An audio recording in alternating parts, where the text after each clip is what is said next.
Beneath the verdant canopy, in the heart of the forest, lies an intricate network of connections that breathes life into our planet. Welcome to the Wood Wide Web, a fascinating world of symbiotic relationships, shared resources, and interplant communication. Imagine the roots of mighty trees and delicate plants, intertwined with a vast underground network of fungal mycelium. These are the lifelines of the forest, nurturing each plant and tree, exchanging nutrients, water, and chemical signals.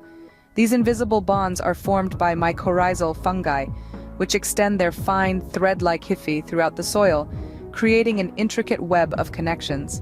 This is not just about survival, but a testament to cooperation and mutual support. From warning about pests or diseases to adapting to changing environmental conditions, the Wood Wide Web plays a pivotal role in the forest ecosystem. It contributes to soil health and nutrient cycling, proving that every element of nature is interconnected. Challenging the traditional view of plants as solitary beings, the concept of the Wood Wide Web underscores the complexity and interconnectedness of life in forests. It's a beautiful reminder of how nature thrives through cooperation and mutual support. Dive into the Wood Wide Web and discover the secret life of forests. Welcome to the world beneath your feet.